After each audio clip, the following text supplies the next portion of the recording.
जनी कवळ घेता नाम घ्या श्री हरीचे, सहज हवन होते नाम घेता फुकाचे, जीवन करी जीवित्वा अन्न हे पूर्ण ब्रह्म, उदर भरण नोहे जाणीजे यज्ञ कर्म, जनी भोजनी नाम वाचे वदावे, अति आदरे गद्य घोषे म्हणावे,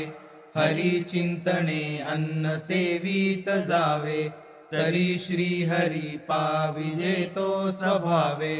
बोला पुंडलिक वरदे हा।